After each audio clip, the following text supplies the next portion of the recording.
Bangun. Selamat sejahtera cikgu. Duduk. Terima kasih cikgu.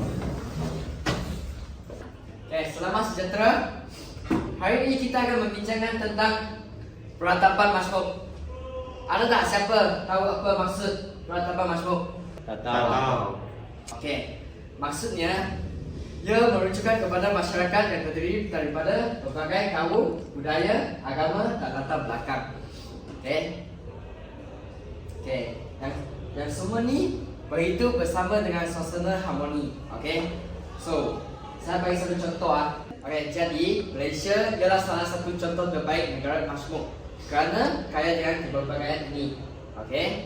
Untuk memastikan kita semua dapat hidup dengan aman dan sejahtera, perlembagaan ini menjadi panduan utama dalam mengatur hubungan antara kaum dan menjamin hak-hak setiap rakyat Malaysia. Namun, cabaran globalisasi masa kini memerlukan kita semua mengambil tindakan yang lebih menyeluruh untuk memastikan perpaduan kekal terpelihara. Jadi, sistem pendidikan, media dan perpaduan nasional adalah antara aspek penting yang kita perlu faham dan manfaatkan.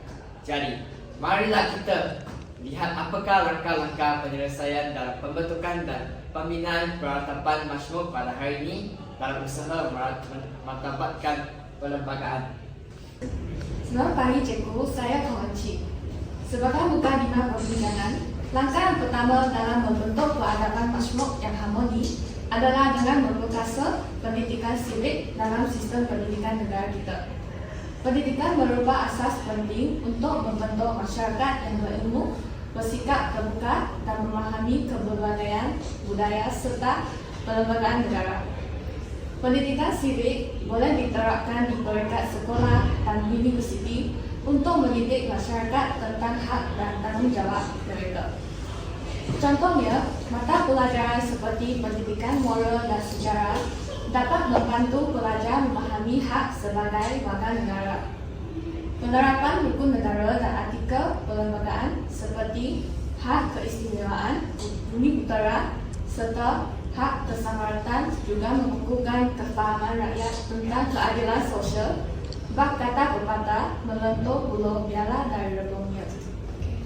Hasilnya, generasi muda akan memahami kepentingan perpaduan, toleransi dan patriotisme. Mereka akan menghormati undang-undang tertinggi negara dan memupuk perpaduan tanpa mengira kaum dan agama. Kesannya, konflik perkauman dapat dikurangkan dan kita dapat membina peradaban masmuk yang harmoni dan progresif. Selain itu, langkah kedua dalam membina peradaban masmuk yang harmoni ialah melalui media dan teknologi maklumat. Media berperanan sebagai saluran utama untuk menyebarkan maklumat tentang perlembagaan, hak asasi rakyat dan prinsip kenegaraan. Dengan akses kepada sumber maklumat yang sahih melalui media arus perdana dan platform digital, masyarakat dapat memahami hak dan tanggungjawab mereka sebagai warga negara. Sebagai contoh, program televisyen, radio dan media sosial boleh digunakan untuk mempromosikan perpaduan dengan memaparkan kandungan yang menggalakkan keharmonian antara kaum. Malaysia sebagai negara berbilang kaum, agama dan budaya memerlukan pendekatan ini untuk berkongsi nilai bersama, menghapuskan prasangka dan menyemai semangat toleransi. Hasilnya, media dan teknologi menjadi alat penting untuk membentuk masyarakat yang lebih berpengetahuan, saling menghormati dan memahami kepentingan undang-undang negara. Dengan ini, kita dapat membina peradaban masmuk yang harmoni dan progresif. Selamat sejahtera kawan-kawan dan cikgu. Hari ini saya akan membentangkan tentang pengukuhan perpaduan nasional. Perpaduan nasional adalah asas kepada kestabilan dan kemakmuran sesebuah negara. Ia bukan sahaja menggalakkan keharmonian sosial, tetapi juga memastikan pembangunan yang berterusan. Oleh itu, pelbagai langkah perlu diambil bagi memupuk perpaduan dalam kalangan rakyat. Seterusnya, langkah ketiga ialah memperkukuhkan pendidikan perpaduan. Pendidikan memainkan peranan penting dalam membentuk jati diri masyarakat yang bersatu.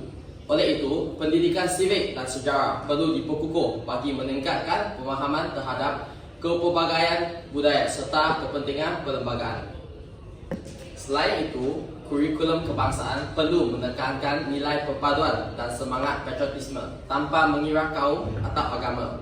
Program pertukaran pelajar antara sekolah kebangsaan dan sekolah jenis kebangsaan juga wajar diperkenalkan bagi menggalakkan interaksi serta memperkukuh hubungan antara pelajar berbagai etnik. Seterusnya, meningkatkan interaksi sosial antara kaum. Interaksi sosial yang erat antara kaum adalah kunci kepada perpaduan yang kukuh. Oleh itu, aktiviti seperti sukan, seni dan kebudayaan perlu diperbanyakkan untuk memberi ruang kepada masyarakat berinteraksi dalam suasana yang positif. Selain itu, program seperti rukun tetangga dan kawasan kejuaraan harmoni perlu diperluas bagi menggalakkan kerjasama dalam komuniti. Apabila masyarakat dapat berkomunikasi dan bergaul dengan secara harmoni, perasaan saling menghormati akan semakin kukuh. Selanjutnya, menjaminkan keadilan sosial dan ekonomi. Perpaduan hanya dapat dicapai apabila setiap rakyat merasakan mereka diberi peluang yang adil dalam aspek sosial dan ekonomi. Oleh itu, dasar ekonomi yang inklusif perlu dilaksanakan bagi memastikan tiada mana-mana kaum yang terpinggir. Selain itu, peluang pekerjaan dan pendidikan yang sama rata harus diberikan kepada semua rakyat tanpa mengira latar belakang. Apabila semua lapisan masyarakat dapat peluang yang saksama, jurang ekonomi dapat dikurangkan dan perpaduan dapat diperkukuh. Akhirnya, menegakkan kedaulatan undang-undang dan ketulusan pemerintahan. Sistem demokrasi yang kukuh menjamin bahawa setiap individu dilayan dengan adil dan saksama.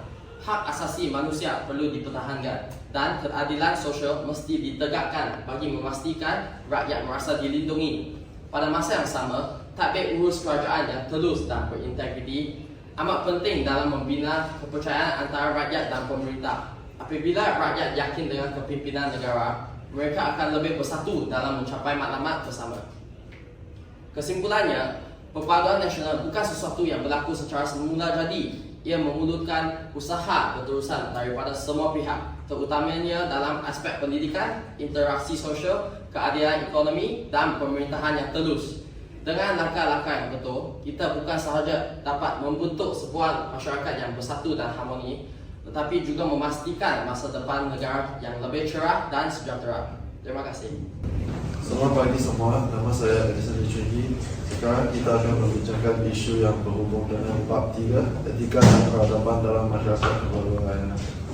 Pertamanya, menggalakkan integrasi sosial. Seperti melalui program kebudayaan dan pendidikan, kita dapat membina masyarakat yang saling menghormati, memahami nilai etika dan peradaban akan membantu rakyat menghargai kepercayaan kaum. Kedua, memartabatkan perlembagaan. Setiap rakyat perlu memahami hak dan tanggungjawab rakyat, menghayati prinsip rukun negara dan kuatkuasakan undang-undang mencegah diskriminasi. Ketiga, pembangunan ekonomi yang inklusif. Ini boleh tengok sini ada 3. Kurangkan ekonomi melalui dasar seperti DED, dasar ekonomi baru. Selain itu, kerajaan harus menggalakkan keusahawan dan menyediakan peluang ekonomi yang adil kepada semua rakyat. Keempat, pendidikan dan kesedaran awam.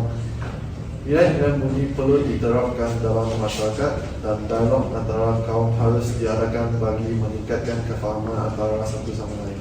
Platform digital juga boleh dimanfaatkan untuk menyebarkan mesej perpaduan.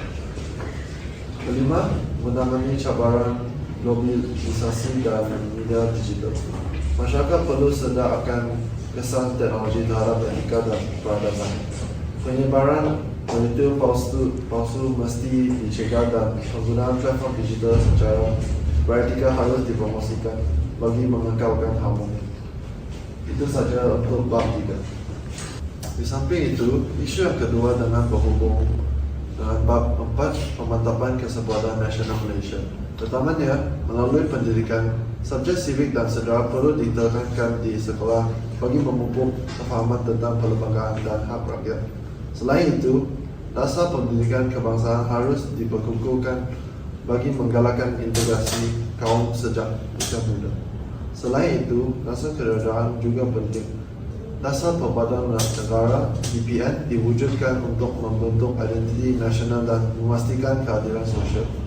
Sementara itu, dasar ekonomi baru DEB bertujuan mengurangkan jurang ekonomi antara kaum, sekaligus membina masyarakat yang lebih harmoni. Ketiga, peranan media dan teknologi tidak boleh dipandang remeh. Media sosial perlu digunakan untuk menyebarkan maklumat positif dan menggalakkan penyebaran berita palsu yang boleh menggugat perpaduan. Kerjasama antara kerajaan dan platform digital juga penting untuk mengadakan kempen kesedaran mengenai perpaduan dan kepentingan perlembagaan. Itu saja untuk bab 4. Selamat pagi, nama saya Jing Shen. Sekarang saya akan membincangkan isu yang berkaitan dengan bab 5, Pemantapan Kesepaduan Nasional Malaysia. Dengan kesedaran sejarah dan perlembagaan, penyatuan pelbagai kaum dan perlembagaan Malaysia yang melindungi hak semua kaum telah membantu dalam pemahaman pembentukan Malaysia. Tambahan pula, penguatkuasaan terhadap pembelajaran bahasa kebangsaan membolehkan komunikasi yang berkesan dalam masyarakat dan membantu membentuk kesepaduan sosial. Di Malaysia, kita menggunakan bahasa Melayu sebagai bahasa kebangsaan. Penggunaan bahasa kebangsaan bukan sahaja menghubungkan latar belakang rakyat, tetapi juga membentukkan identiti nasional.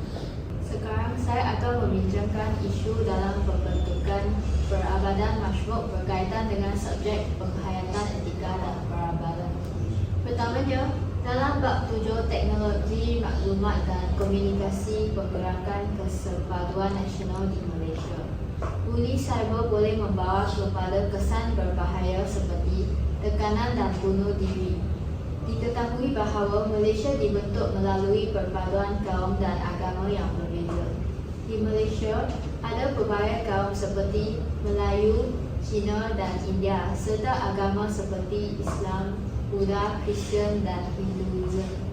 Melalui media sosial, kita boleh menggalakkan keharmonian kaum supaya masyarakat menghormati dan menolak ansur dengan berbagai kaum dan agama.